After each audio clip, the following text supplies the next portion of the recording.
ॐ गङ्गणपतये नमः।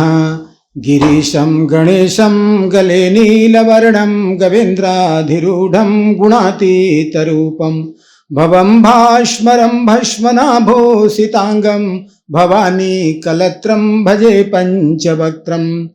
सृष्टौ या सर्गरूपा जगद्वनविधौ पालने या च रौद्री संहारे च अपि यस्य जगदीदम् अखिलं कीर्णं या पराख्या पश्यन्ति मध्यमातो तदनु भगवती वैखरी वर्णरूपा शाश्मद्वाचं प्रसन्ना विधिहरिगिरीशाराधिता अलङ्करोत्। नारायणं नमस्कृत्य नरं चैव नरोत्तमं देवीं सरस्वतीं व्यासं ततो जयमुदीरयेत्। ओम श्री कृष्णार्पणमस्तु।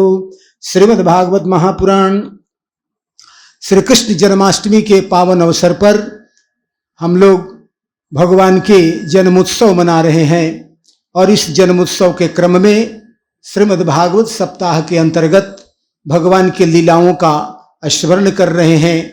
भगवान की चिंतन, जब मन में भगवान का चिंतन चलेगा तो संसार का चिंतन छूटता है, और जब संसार का चिंतन छूटता है तो मनुष्य का जो है सब दुख दूर होने लगते हैं। क्योंकि जब दुख का मुख्य कारण भागवत में यही बताया गया है कि जब मन में संसार चलने लगता है, संसार की बातें चलने लगती है, संसार के लोगों का स्मरण होता है, संसार के जीवों का मन में चिंतन चलता है, तो जीवन में दुख आता है, व्यथा आती है, रोग आते हैं, भय उत्पन्न होता है। और जब मन में भगवान का लीला चिंतन चलने लगता है, भगवान का कथा चलने लगता है, भगवान का भजन चलने लगता है, तो मन जो है स्वतः आनंद की गंगा में प्रवाहित होने लगता है।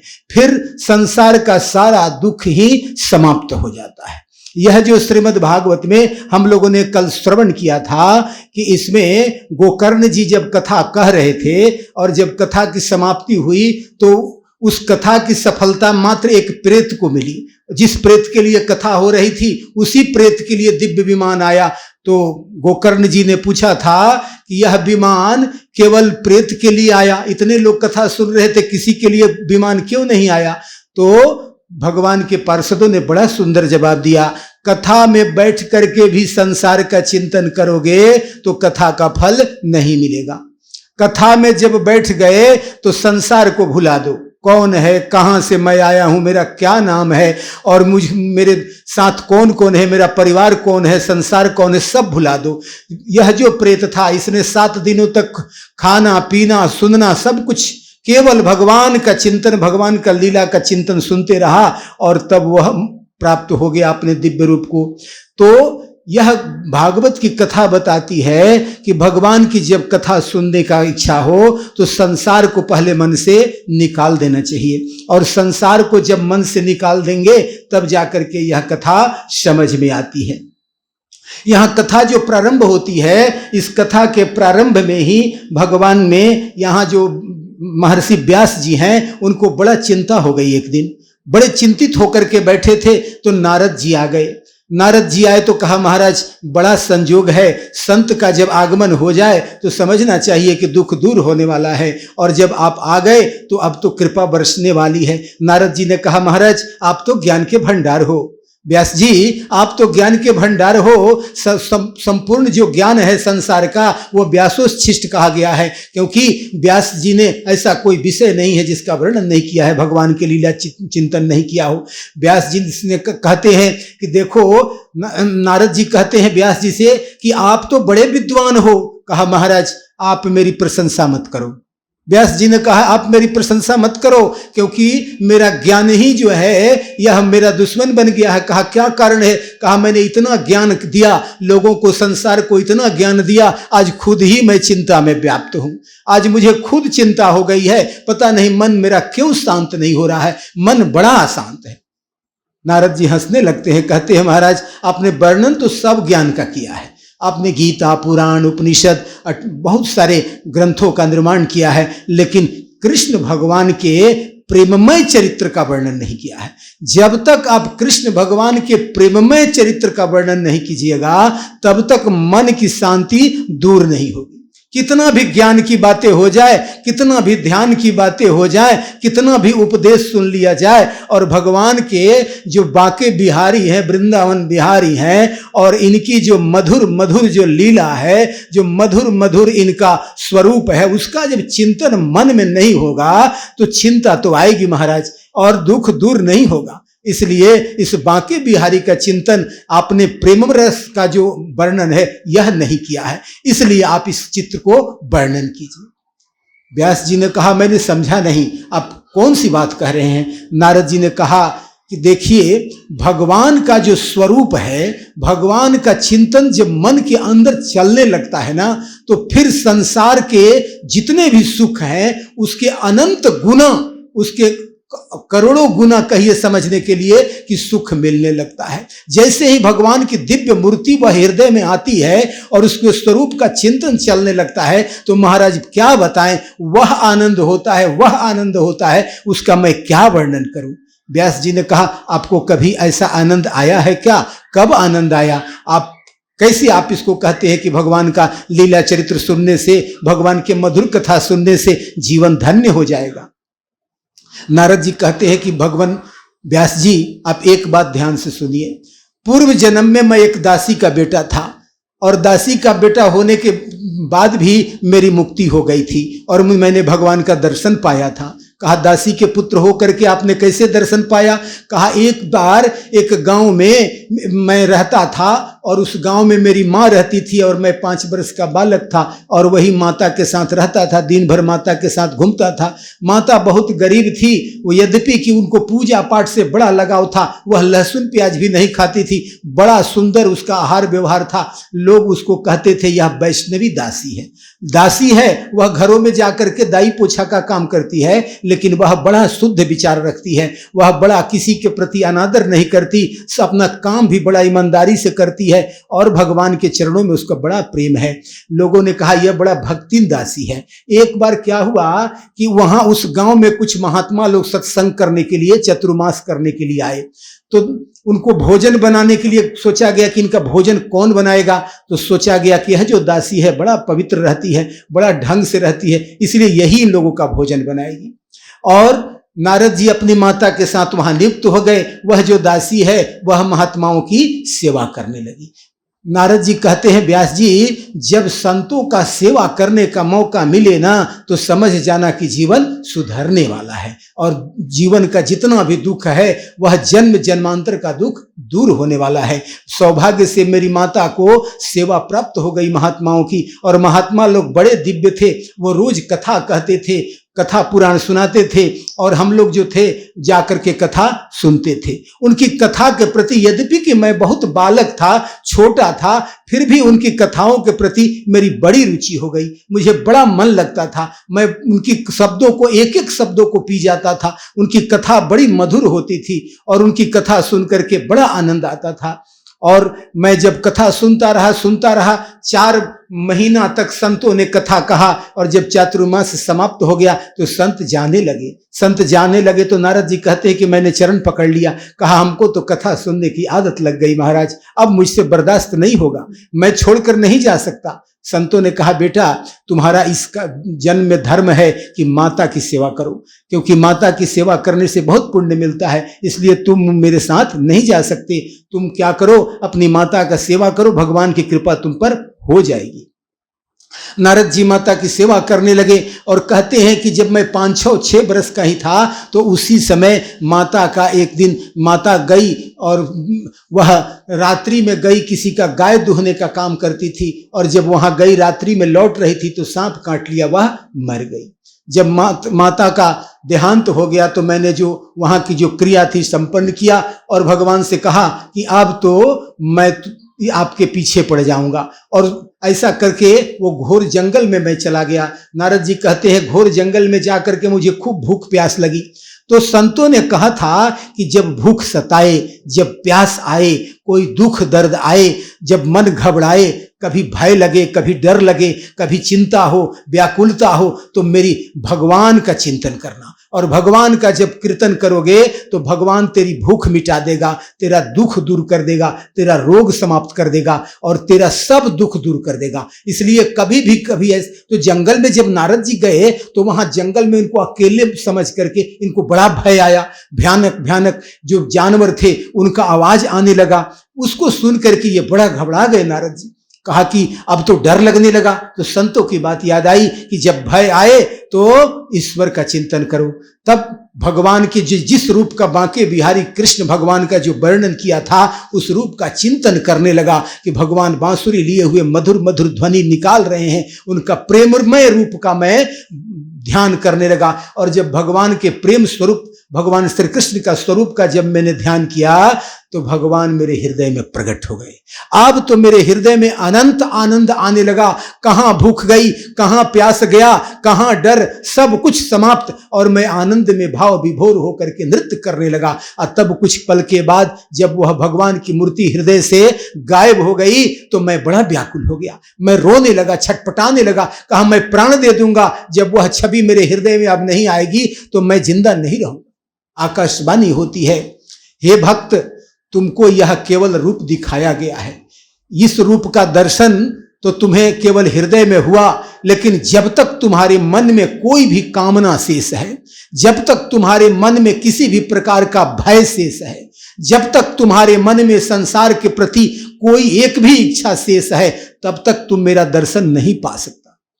क्योंकि मैंने ही यह नियम बताया है कि जब मनुष्य पूरी तरह से मन से अपने संसार का त्याग करता है तब जाकर के मेरी प्राप्ति होती है। इसलिए अब तुझे क्या करना होगा, तू भजन कर, तू भजन कर, कीर्तन कर, भगवान की कथा का श्रवण कर, मेरी प्रेम रस रूप का कथा सुनो। मेरी जो प्रेम रूपी कथा है, मेरी प्रेम रूपी जो लीला मैंने किया है, उस कथा को सुनो। उस कथा को सुनने से तुम्हारा उद्धार हो जाएगा। संसार का कोई कष्ट तुझे परेशान नहीं करेगा। व्यास जी से नारद जी कहते हैं कि हे व्यास जी, जब भगवान ने मुझे ऐसा आश्वासन दिया तो मैं उनके प्रेम स्वरूप का ध्यान करते हुए मैंने एक बीना ले लिया और बीना लेकर के भगवान के मधुर चरित्रों का गान करता रहा और जब तक जिंदा रहा भगवान का ही स्मरण किया और अंत में मैं भगवान को प्राप्त हो गया और तब जाकर के दूसरे जन्म में मैं देवर्षि हुआ। तो इस प्रकार से हे व्यास जी, यदि आप भगवान के मधुर चरित्रों का वर्णन कीजिएगा तो बड़ा आनंद आएगा। क्योंकि कलयुग में भी कहा गया है कि भगवान के मधुर कथा श्रवण करने से, भगवान की लीला का श्रवण करने से जो दुख आने वाला होता है वह दुख नहीं आता और रोग व्याधि संसार का कोई भी कष्ट नहीं आता। क्योंकि जिसके हृदय में यह बांसुरी लिए हुए भगवान कृष्ण का पदार्पण हो जाता है फिर उसको भला कौन सा दुख दूर कर सकता है। तो इस प्रकार व्यास जी को जब प्रेरणा हुआ तो उन्होंने यह श्रीमद् भागवत की रचना की।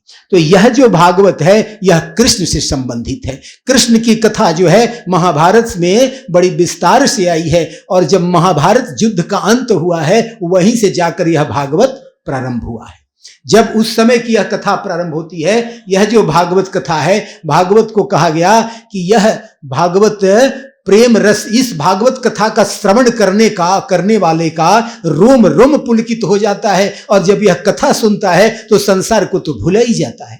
तो यह कथा कहां से प्रारंभ होती है, जब महाभारत समाप्त हो गया और उस समय अंतिम में अश्वत्थामा को बड़ा क्रोध हुआ है। अश्वत्थामा को क्रोध हुआ है कि मेरा इतना सामर्थ्य रहते हुए भी मेरा मित्र हार गया है और इसका मैं बदला लूंगा, साथ ही मैं अपने पिता का भी बदला लूंगा। धर्मशास्त्र कहता है कि जो बदला लेने की बात सोचता है उसका पतन हो जाता है, उसका नाश हो जाता है, वह पाप में पड़ जाता है। बदला भगवान लेते हैं, भक्त का बदला भगवान लेते हैं। भक्त को किसी से बदला नहीं लेना चाहिए और भक्त को किसी से बैर भी नहीं करना चाहिए। भक्त का किसी से दुश्मनी भी नहीं होता। वह केवल यही सोचता है कि जिसकी जैसी बुद्धि होती है वैसा बोलता है, कहता है। कोई मान दे, अपमान दे, सम्मान दे, सबको समान भाव से स्वीकार करता है। तो अश्वत्थामा लेकिन यहां दुर्योधन के साथ रहा है। जिसके साथ संगत होती है वैसी बुद्धि बन जाती है। यह जो दुर्योधन के साथ रहा है तो बुद्धि तो बिगड़ गई, पाप का अन्न खाया है तो बुद्धि बिगड़ गई और बुद्धि बिगड़ गई, कहीं मैं बदला लूंगा। मेरे पिता का वध किया है अर्जुन ने, द्रोणाचार्य का वध किया था अर्जुन ने, कहा मैं इसका बदला लूंगा।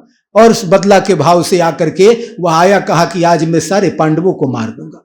और आकर के पांडवों के जो बच्चे सोए हुए थे उन बच्चों का सिर ही काट देता है। तो पांडवों के सिर, बच्चों के सिर काट करके जब ले जाकर के दुर्योधन को देता है, कहता है दोस्त मैंने तुम्हारा बदला ले लिया, मैंने पांडवों के बच्चों का सिर काट दिया। दुर्योधन यद्यपि की पापी है फिर भी कहता अरे तू तो बड़ा अधर्म किया, इतना बड़ा अश्वत्थामा से पाप हो गया। उत्साह में आकर के कहा कि अरे तू तो पाप किया, बच्चों को नहीं मारना चाहिए था, सोए हुए बच्चों को तूने काट दिया, ये तो बड़ा पाप किया तूने, इस पाप के लिए मैं भी तुझे क्षमा नहीं करूंगा। जिसके लिए पाप किया वह भी खुश नहीं होता, यही दुनिया का नियम है। आदमी उत्साह में भर करके किसी को खुश करने के लिए पाप कर्म तो कर देता है, लेकिन पापी को बड़ा पापी भी नहीं पसंद करता, चोर को चोर भी नहीं पसंद करता, चोर को भी साधु ही अच्छा लगता है। वो कहता है तू चोर है, चोर भी दूसरे चोर को चोर ही कहता है, उसको भी आदर नहीं करता। चोर के भी नजर में साधु और चोर अलग होता है। दुर्योधन कहता है तेरी बुद्धि बिगड़ गई, तूने मार डाला उसको।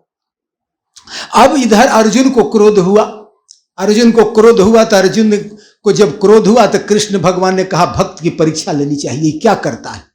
भगवान ने कहा अरे तुम्हारे बच्चों को मार दिया, अब तुम खड़े खड़े देखते रहोगे तो तुम्हारी वीरता का क्या महत्व है।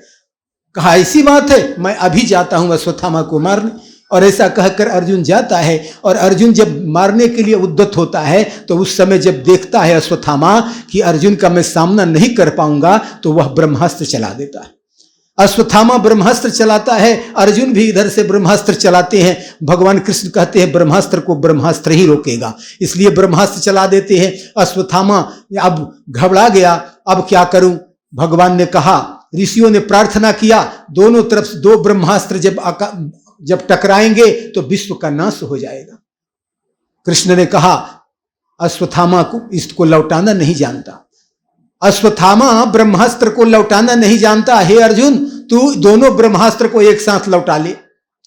दुष्ट जो है संहार करना जानता है, कल्याण करना नहीं जानता। अर्जुन को दोनों विद्या मालूम, दुष्ट का वध भी कैसे करना है, बचाना भी कैसे है, दोनों पता है। इसलिए ब्रह्मास्त्र, दोनों ब्रह्मास्त्र को अर्जुन ने लौटा लिया।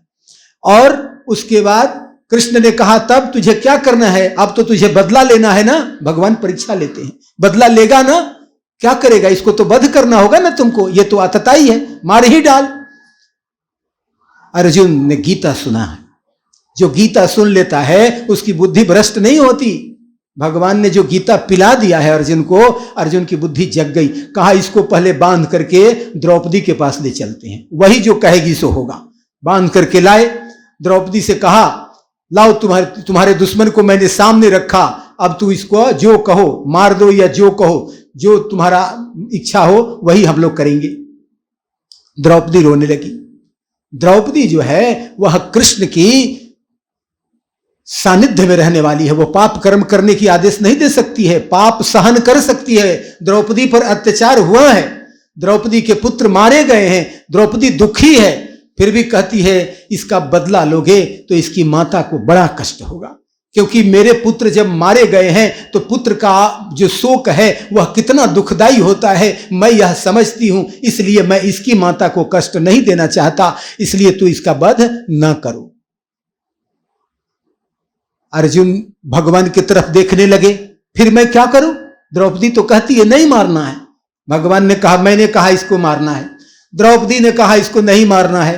तू जो अश्वत्थामा को जब मारने चला था तो तूने संकल्प किया था कि मैं मार दूंगा, तू एक साथ सब काम कर, मेरी भी इच्छा पूरी कर, द्रौपदी की भी इच्छा पूरी कर।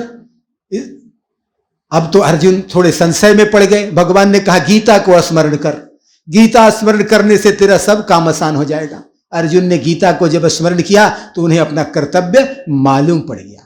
इसीलिए कहते हैं गीता सबको जाननी चाहिए, गीता सबको सुननी चाहिए। सुरेश्वरी वेलफेयर ट्रस्ट द्वारा गीता जो है वह बड़े स्पष्ट रूप में गीता की व्याख्या प्रस्तुत की गई है, गीता पर भाष्य प्रस्तुत किया गया है। इसको आप लोग YouTube पर अवश्य श्रवण करेंगे। उसमें अर्जुन को समझ हो गई गीता सुना है उसने, वह जान गया मेरा क्या कर्तव्य है, भगवान क्या कहना चाहते हैं, और उसने अपना तलवार निकाला और तलवार निकाल करके अश्वत्थामा का सिर मुंडन किया और उसका जो ब्रह्म तेज था, उसके सिर में जो मणि थी, उस मणि को निकाल दिया।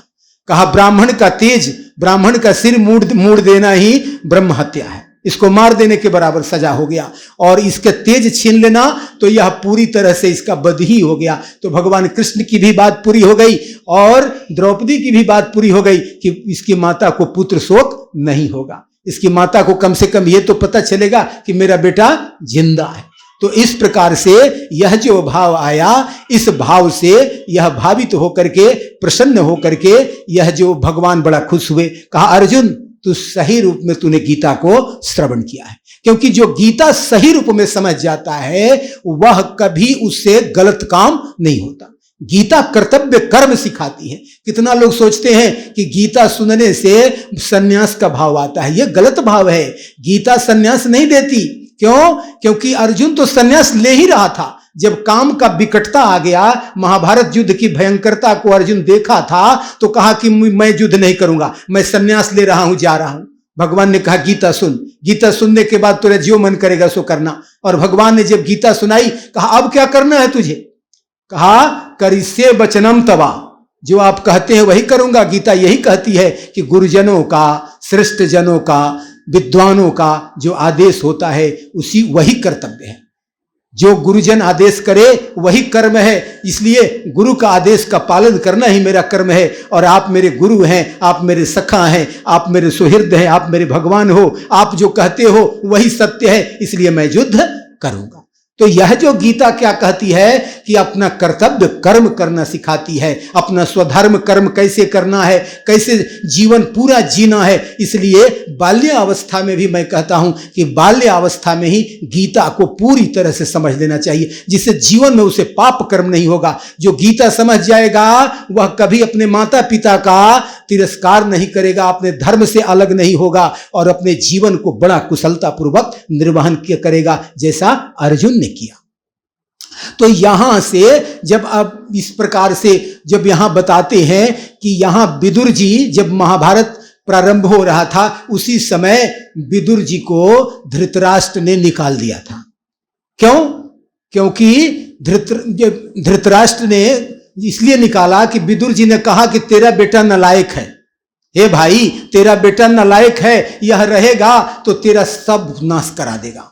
इसलिए भलाई इसी में है कि इस बेटा को त्याग दे। अब किसी के बेटे को त्याग करने की बात की जाए, अब वह भी धृतराष्ट्र जैसे महत्वाकांक्षी व्यक्ति को, उसको बुरा लग गया। कोई कड़वा बात संत कह भी देना तो उसको आशीर्वाद समझ के स्वीकार करना चाहिए। विदुर कहता है इस अपने पुत्र का त्याग करो, यह पुत्र तेरा पूरे वंश को जला देगा, तेरा पूरा सत्कर्म नाश कर देगा, तेरा धर्म नाश करेगा, तेरे वंश को जला देगा। इस पुत्र का त्याग कर। यह जो है पाप का मोटरी है, पाप को त्यागना ही भलाई है। धृतराष्ट्र ने कहा पाप को नहीं त्यागूंगा, पुण्य को त्याग दूंगा। तू कड़वी बात करता है, तू नहीं रहेगा, तू जा, जहां मन करे तू चले जा। विदुर वहां से कहते हैं तो मैं जाता हूं। तीर्थ करने चले गए, तीर्थों में घूमने लगे विदुर। महाभारत शुरू होने के पहले ही वहां से प्रस्थान। अब जब महाभारत समाप्त हो गया तब फिर विदुर आते हैं, अब फिर जाकर के धृतराष्ट्र से मुलाकात करते हैं। धृतराष्ट्र रोने लगे, भैया तू छोटा भाई था मेरा, लेकिन तू बड़ा ज्ञानी है, तू ठीक बात कहता था। दुर्योधन बड़ा नाश करता निकला, उसने पूरे वंश का नाश करा दिया, यह बात तेरी पूरी सत्य हो गई। आज मैं जान गया कि धर्म को जानने वाला, धर्म की बात करने वाला कभी गलत सलाह नहीं देता। तूने बड़ी अच्छी सलाह दी थी लेकिन मैं नहीं माना। आज देखो कि मेरा बड़ा पतन हो गया। और आज यह देखो, यह जो भीमसेन है ना, रोज मुझे गाली देता है, कहता है कि यह खाना खाने के लिए बैठा हुआ है बूढ़ा, रोज गाली देता है, हजारों गालियां देता है और मैं गाली सुन सुन करके इसी महल में रहता हूं। हंसने लगे विदुर, कहा तू गाली सुनते हो भाई, फिर भी तू क्यों रहते हो? तेरे मन से, तेरी बुद्धि से संसार क्यों नहीं छूटता? तू क्यों संसार में सुख खोज रहा है? संसार में कौन सा पदार्थ है जिसे तुझे सुखी कर देगा? संसार में जो अन्न तुम खाता है, सवेरे अन्न को बना दिया जाए और शाम में यदि शाम तक छोड़ दिया जाए तो वह दुर्गंध आने लगता है। सुबह खाना बना दिया जाए और शाम तक वह छोड़ दिया जाए तो उसमें दुर्गंध आने लगता है, और उस जो सड़ा गला तुरंत जो दिन भर में सड़ा गला हो जाने वाला है, उस अन्न को तू खाने वाला है, उसी भोग को तू सुख मानने वाला है। बढ़िया से बढ़िया मिठाई भी हो, वह कुछ दिन के बाद सड़ गल करके खराब हो जाती है, और उसी को खा करके तू सोचता है कि बड़ा सुख प्राप्त कर लिया। यह संसार नश्वर है। जो खाद्य पदार्थ सड़ने वाला है उसको तू खा करके कितना सुख भोगेगा। संसार में तुम जो भी सुख देख रहे हो सब नश्वर है, और तू इसी को आज भी तू अपने भाई के पुत्र का गाली सुन सुन करके तू जिंदा हो। तेरे मन में स्वाभिमान नहीं आता क्या? त्याग करो विषयों को, त्याग करो संसार को, और वन में जा, और वन में जा करके भगवत भजन कर, तेरे सारे पाप दूर होंगे। तेरा बेटा भी जो नालायक था उसका भी पाप दूर होगा। तू वन में जा। जब बहुत तरह के समझाए तब जाकर के यह जो उनके भाई हैं धृतराष्ट्र वन में गए, और वन में जाकर के भगवान का ध्यान करके अपने शरीर को त्याग किया है। और इस प्रकार से तो यह जो महाभारत समाप्त हुई है, इसमें अश्वत्थामा यही तक नहीं किया है। अश्वत्थामा ने क्या किया कि उत्तरा का जो अंतिम जो मूल गर्भ बचा था, क्योंकि उसमें अभिमन्यु का वध हो चुका था, और उत्तरा का जो मूल गर्भ था यही पांडवों का एक मूल बीज बचा हुआ था, इस पर भी उसने अपना ब्रह्मास्त्र चला दिया। और जब उत्तरा का पेट में जलन होने लगा, वह रोने लगी, तो उसे याद आया, उत्तरा को याद आया कि जब कृष्ण कहा करते थे कि जब भी तुझे कोई परेशानी हो तो मुझे याद करना। और वह दौड़ी दौड़ी गई। उस समय भगवान द्वारिका जाने वाले थे। कुंती वहां जाकर के प्रार्थना कर रही है। कुंती यही कह रही है कि हे भगवान, तुम जा रहे हो तो कुछ दे करके जाओ। भगवान ने कहा क्या चाहिए बुआ, क्या लेना चाहती है? कहा एक चीज दे दो जाते जाते। कहा मांग लो, तुमको तो मैंने सब कुछ दिया है, जब चाहती हो सो मांग लेती हो, आज भी मांग लो। कहा अब अंतिम बार मांग रही हूं, आज वाला मत छोड़ना, आज वाला दे ही देना जो मांगूंगी। कुंती ने कहा दे दो आज जो मांगती हूं। भगवान कहते हैं मांगो, क्या मांगती हो? कहा हमको यही कृपा करो कि मेरे जीवन में हमेशा दुख बना रहे। भगवान आश्चर्यचकित हो गए।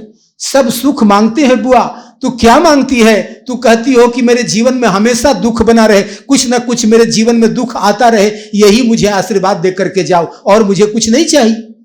ऐसा क्यों मांगते हो? द्रौपदी तो बड़ा सुंदर जवाब कुंती ने दिया है। कहा कि पूरा जीवन मेरा दुखमय रहा, संघर्षमय रहा, मैंने बहुत सारा दुख सहा, और सब दुखों में मैंने पाया कि कृष्ण मेरे साथ था।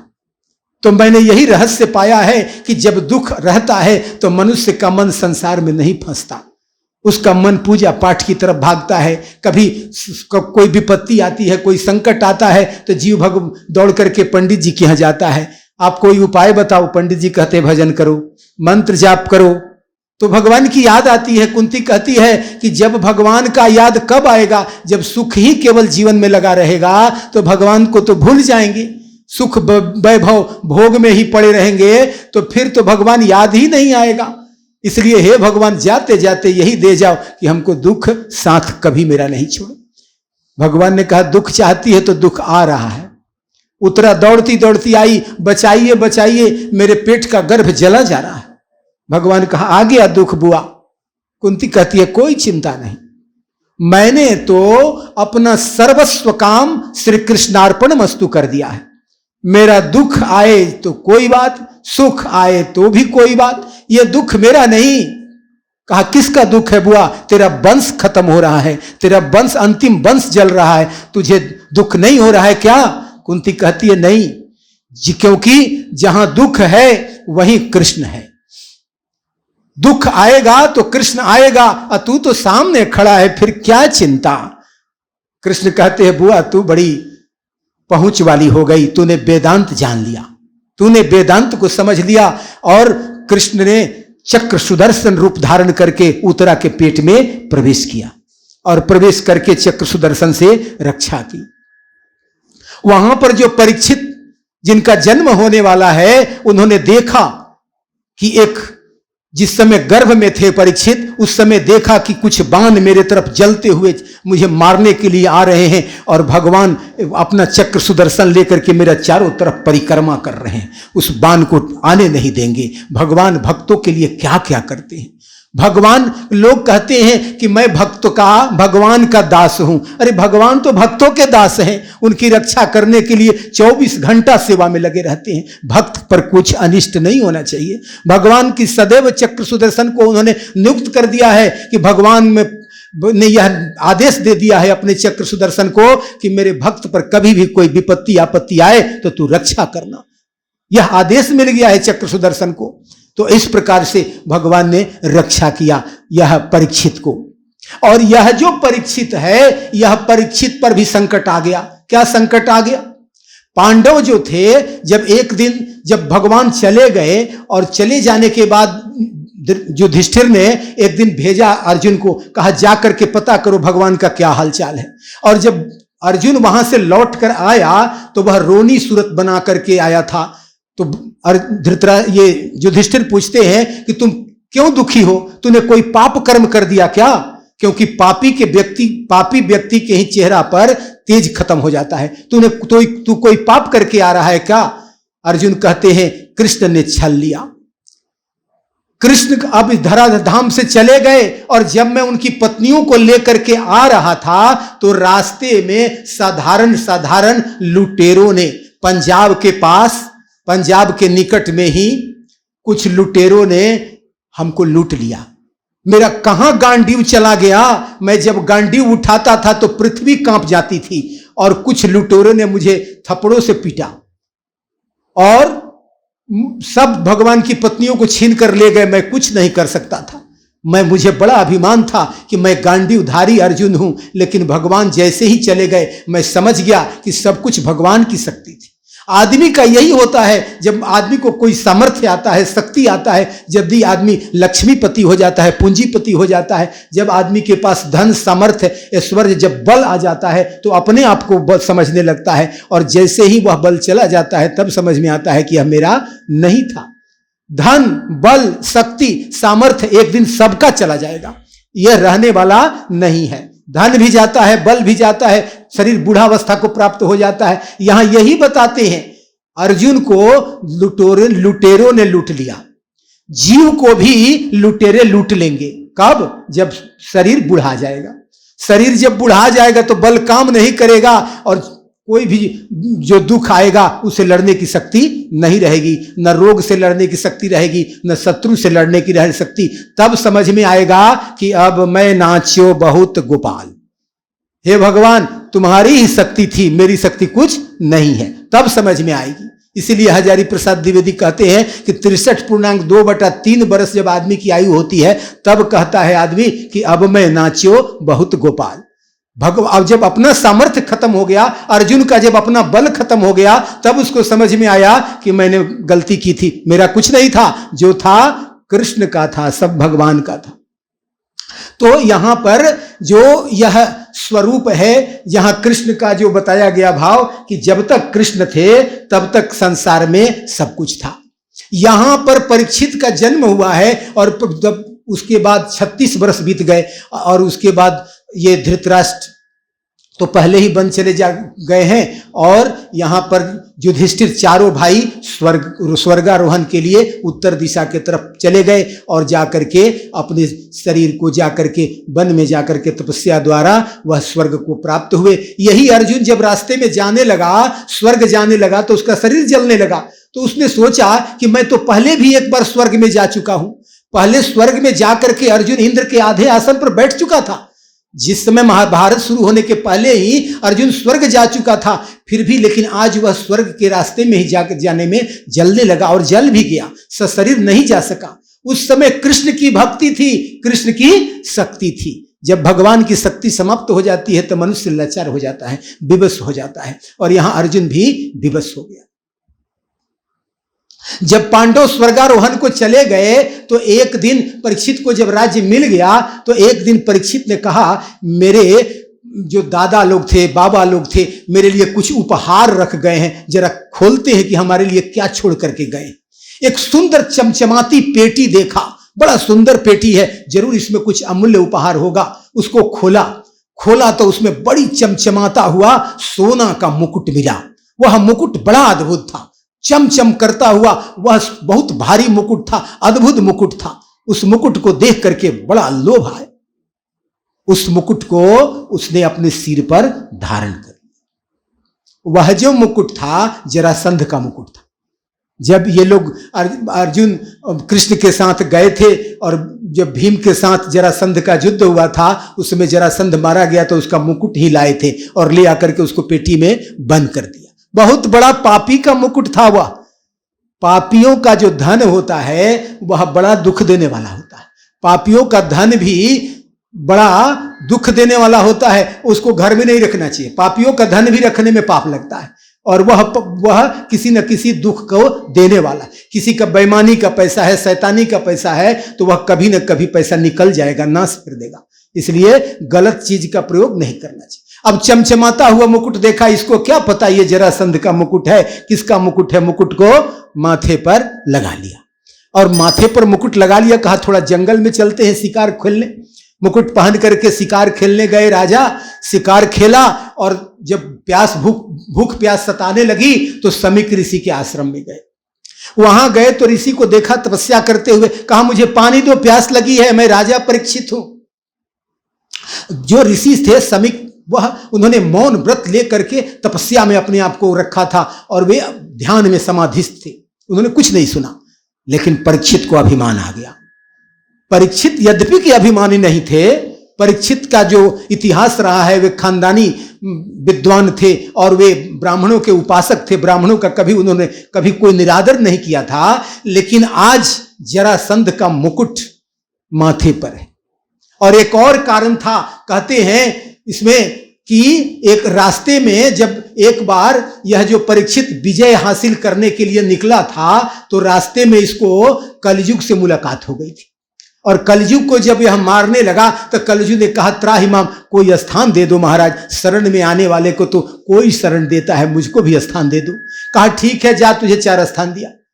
कहा कहां कहां रहूंगा। कहा जहां जुआ होगा वहां रहना। जुआ का मतलब है कि जो धन आपका नहीं है और छल के द्वारा किसी दूसरे का धन जो प्राप्त किया जाता है, उसी का नाम जुआ है। जुआ का यह मतलब नहीं कि जुआ का कोई खेल ही है वही जुआ है। जुआ कलयुग कहां रहता है, जहां पर छल द्वारा किसी के धन को, किसी के संपत्ति को हड़प करके जबरदस्ती ले करके लिया जाए, वहां कलयुग आ जाता है। फिर दूसरा स्थान दिया, कहां जहां गलत भोजन किया गया, पान। कहा पान, जहां मदिरा पान। मदिरा पान का मतलब केवल शराब पान ही नहीं, जहां पर मदिरा, मांस, जहां मतलब अभक्ष्य चीज खाया जाता है, जो खाने चीज नहीं बनाया गया है, उस चीज को जो खाता है उस घर में कलयुग रहता है। जिस घर में मीट मांस मछली बनता है वहां कलयुग आता है। वहां रोज कलह होगा, लड़ाई झगड़ा होगा और बहुत तरह की विपत्ति वहां आएगी। तो कहा कि जहां पर अशुभ खाना बनता है वहां कलयुग का वास होगा। कहा जहां पर वेश्यालय है, जहां पर जाकर के पाप कर्म होता है, जहां पर दुष्ट कर्म होता है, जहां पर धर्म का अनाचार होता है, धर्म पर अत्याचार होता है, वहां रहना। इस प्रकार जहां गंदगी होता है, जिस घर में गंदगी रहता है उस घर में जाकर रहना। ये सब 4 स्थान दे दिया और कहा कि महाराज एक स्थान अपने मन से दे दीजिए और कोई भी एक स्थान और दे दीजिए। कहा जा तू सोना में रहना। भूल गए कि मेरे माथा पर भी सोना का मुकुट है और यही सोना का मुकुट भी था, कलयुग भी उसमें बैठा था। दूसरा चीज की जरासंध का मुकुट था, पाप का कमाई का था। वह जिसके सिर पर रहता था उसने हजारों राजाओं का वध किया था, बड़ा पापी था, पापी का मुकुट पहने था। सब संजोग जुटा, इसलिए उन्होंने कहा कि इसका बुद्धि बदल गया। बुद्धि बदल गया। कहा ये मौन होकर के बैठा है, इसको नहीं पता मैं राजा हूं और मेरा सत्कार नहीं करता, मुझे पानी नहीं देता। और उस वहीं पर मरा हुआ एक सांप पड़ा था, उसके जाकर के गले में, समीक ऋषि के गले में सांप को, मरे हुए सांप को लपेट दिया। मरा हुआ सांप काल है। काल का, सांप का जो बताया गया, मरे हुए का सांप का जो उपमा दिया गया है, काल बताया गया है। काल को ही लपेट दिया। काल को लपेटने से भी मुनि पर कोई असर नहीं आता। यहां यह दिखाया गया कि जो भगवान के ध्यान में है उसका काल भी कुछ नहीं बिगाड़ सकता। वो तो ऋषि ध्यान में है, सांप लपेटते हो क्या लपेटते हो उसको क्या पता। वह तो भगवान के मनोहर मुरली मनोहर की जो छवि है उसको मंद मंद हृदय में देखते हुए आनंद में है। बाहर शरीर पर क्या हो रहा है उससे उसको कोई मतलब ही नहीं। इस प्रकार से वह भाव में है। यहां पर अपमान कर दिए, अपमान करके और वहां से चले आए परीक्षित, गले में सांप डाल करके समीक ऋषि के चले आए।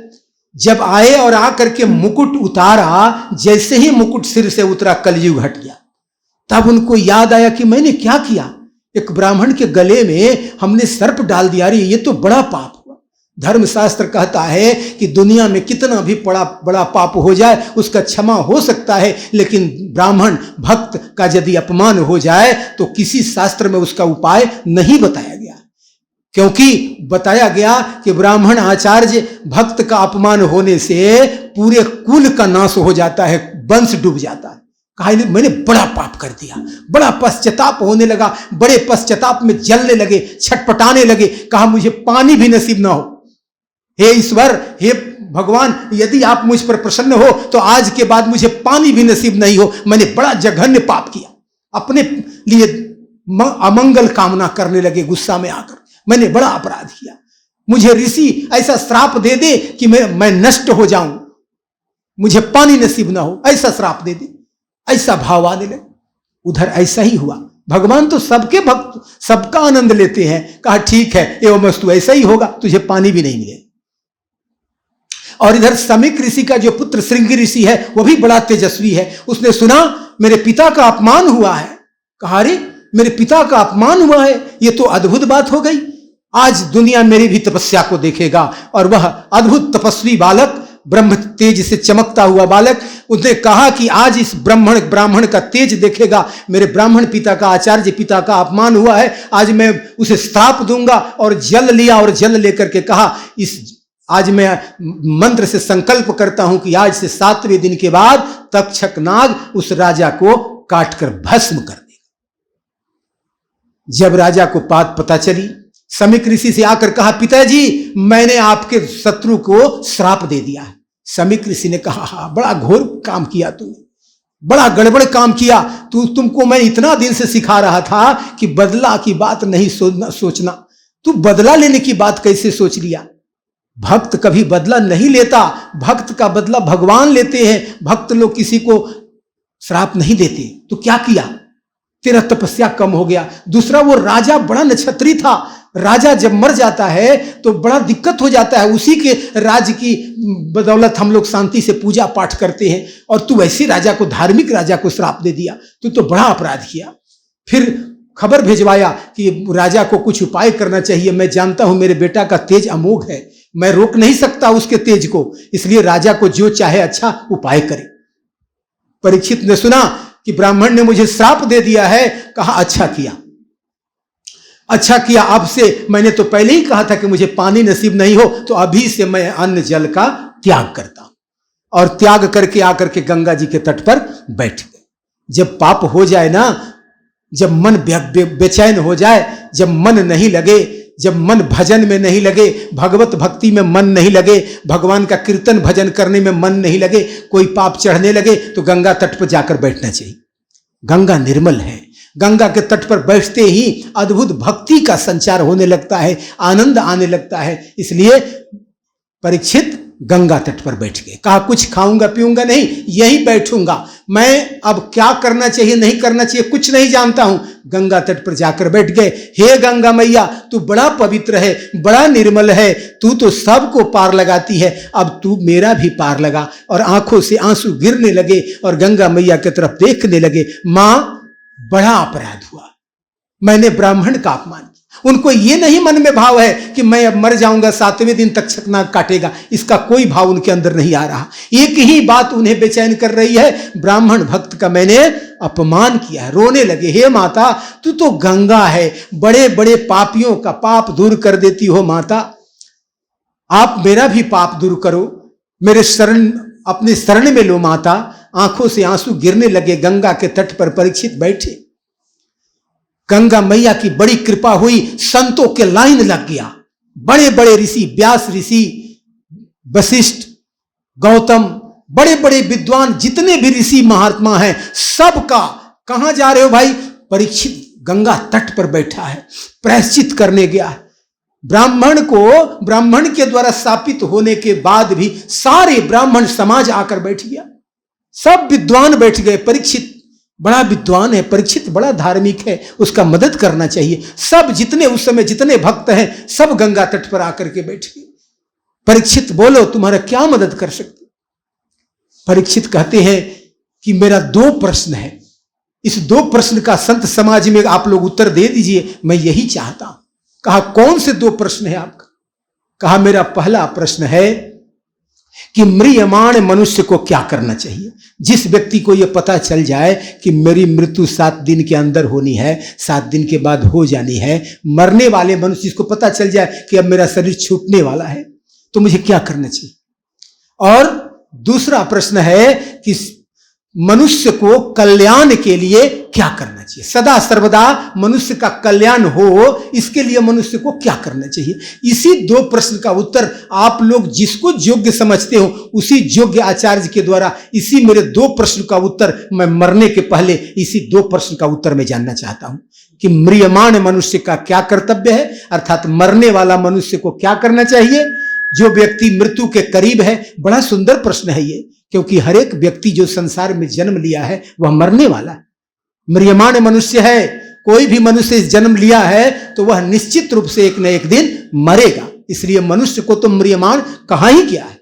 इसलिए परीक्षित कहते हैं कि म्रियमाण मनुष्य, और कहते हैं कि 7 दिनों में मरने वाला, तो 7 दिनों में हर एक आदमी इसी 7 दिन में मरेगा। कोई सोमवार को मरे, कोई मंगलवार को, बुधवार को, बृहस्पतिवार, इसी 7 दिन में किसी दिन मरना है। तो पूछा कि इस 7 दिन में मरने वाले व्यक्ति को क्या करना चाहिए और मनुष्य का कल्याण हो उसके लिए क्या करना चाहिए? ये 2 क्वेश्चन। अब सब मुनि एक दूसरे को देखने लगे कि कौन सा, अब जानते तो सब है लेकिन उसमें श्रेष्ठ मुनि कौन है, कौन श्रेष्ठ मुनि है जो इस सुंदर प्रश्न का जवाब देगा।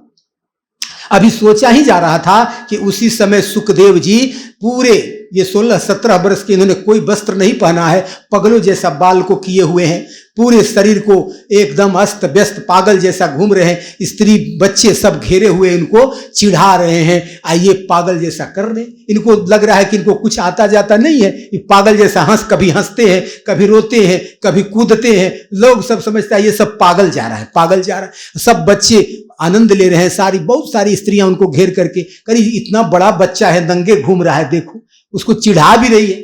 16-17 वर्ष का बालक है, कोई कपड़ा नहीं पहना, इसी नंगे धड़ंगे जा रहा।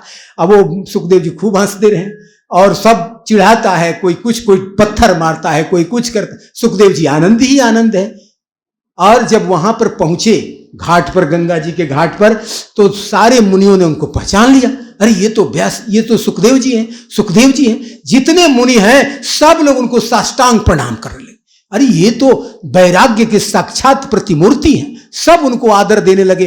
तब परीक्षित ने कहा निर्णय हो गया, भगवान आ गए, ज्ञानावतार भगवान का आगमन हुआ है, सुखदेव जी का आगमन हुआ है। बोलिए सुखदेव जी भगवान की। साक्षात सुखदेव जी ज्ञान के स्वरूप हैं, सुखदेव जी का पदार्पण हुआ है। सुखदेव जी जब आते हैं तब भागवत होती है। सुखदेव जी आए और आने के बाद कहा क्या बात है, पहले आसन दिया उनको, आसन श्रेष्ठ आसन पर बैठाया और श्रेष्ठ आसन पर बैठाने के बाद कहा क्या पूछना चाहते हो, क्या परेशानी है तुम्हारी? उन्होंने कहा महाराज मेरे 2 प्रश्न हैं। कहा कौन सा प्रश्न है? कहा पहला प्रश्न यह है कि म्रियमाण मनुष्य को क्या करना चाहिए, और दूसरा कि कल्याण चाहने वाले व्यक्ति को क्या करना चाहिए। सुखदेव जी बड़ा हंसी, कहा बड़ा सुंदर प्रश्न किए हो। यही जो इसका दोनों प्रश्नों का जो उत्तर मेरे पिताजी ने एक ग्रंथ का निर्माण किया है जिसका नाम है श्रीमद् भागवत महापुराण। यह श्रीमद् भागवत महापुराण में इसी 2 प्रश्न का उत्तर है और कुछ नहीं। पूरे भागवत में बस यही 2 प्रश्न का उत्तर दिया गया है कि मरने वाले व्यक्ति को क्या करना चाहिए, और दूसरे प्रश्न क्या करने से मनुष्य को सदा सर्वदा कल्याण हो जाता है, संसार से नाता टूट जाता है, संसार के दुख उसको तंग नहीं करते, संसार के सारे दुख मिट जाते हैं। भुक्ति और मुक्ति अर्थात भोग और मोक्ष करतल हो जाता है, सिद्ध हो जाता है। ऐसा कौन उपाय है? कहा इसी दोनों उपाय के लिए श्रीमद् भागवत महापुराण है। परीक्षित, अब मैं तुझे अभी से 7 दिनों तक लगातार श्रीमद् भागवत की कथा कहूंगा। एक काम और कर लो, कथा 7 दिन चलेगी। तुमको यदि भूख प्यास लग रही हो तो थोड़ा सा कुछ खा लो, कुछ पानी पी लो, क्योंकि मैं ये मानता हूं कथा का यह नियम है कि ऐसा नहीं कि कथा में बैठ जाए और भूख प्यास सताने लगे तो कथा में आनंद नहीं आएगी। भूख पर ध्यान चला जाएगा, प्यास पर ध्यान चला जाएगा। इसलिए थोड़ा तू खा ले, थोड़ा पी ले। तब क्या कहते हैं, बड़ा सुंदर जवाब देते हैं परीक्षित। कहते हैं महाराज, मैंने जब ब्राह्मण का जब इस प्रकार से तिरस्कार किया, अपमान किया, तो मैं उसी समय जब मुझे बोध हुआ तो मैंने यह प्रण ले लिया कि मैं अब पानी नहीं पीऊंगा। मैंने जल का त्याग कर दिया है, क्योंकि मुझे ब्राह्मण का मुझसे बड़ा अपराध हुआ है। मैंने ब्राह्मण का तिरस्कार किया है, और ब्राह्मण का तिरस्कार करके मैं जल का अधिकारी नहीं हूं, मैं जल नहीं पी सकता। और इस प्रकार से मैं हाथ जोड़ करके आपके चरणों में प्रणाम करता हूं। अब न मुझे कोई भूख है न कोई प्यास है। मेरी भूख प्यास बस यही 2 प्रश्नों की है। यह प्रश्न मुझे इसका उत्तर दे दीजिए तो मेरी सारी भूख प्यास मिट जाएगी। और इस प्रश्न का उत्तर आप, जैसा कि आपने कहा कि श्रीमद् भागवत महापुराण है, तो हे प्रभु, अब मैं उस पुराण को सुनने के लिए बहुत उत्सुक हो रहा हूं, जिसको सुनने से मेरा सब संसार का जो ताप है नष्ट हो जाएगा और भगवान के चरणों में मैं लीन हो जाऊंगा। इसलिए वह दोनों प्रश्नों का उत्तर रूपी भागवत पुराण का आप श्रवण कराइए। बोलिए श्रीमद् भागवत महापुराण की। भक्तजनों, इस प्रकार से भागवत पुराण की शुरुआत हुई है। श्रीमद् भागवत कथा प्रारंभ हुआ है और अब भागवत सुनाएंगे सुखदेव जी, और हम लोग अगले दिन से भागवत के मूल कथा में प्रवेश करेंगे और कथा का आनंद लेंगे। इसलिए भगवान से मैं प्रार्थना करता हूं कि जिन लोगों ने भी आज गंगा तट पर बैठे बैठे इस कथा का दर्शन किया, परीक्षित महाराज कथा सुनाने जा रहे हैं, कथा सुनने जा रहे हैं, और सुखदेव जी कथा कहने जा रहे हैं, और इस दोनों प्रश्नों का उत्तर के रूप में भागवत जी ने क्या कहा है, भागवत महापुराण में वह कौन सी कथा है, यह कथा का श्रवण हम लोग कल से पुनः सायं 5 बजे से श्रवण करेंगे।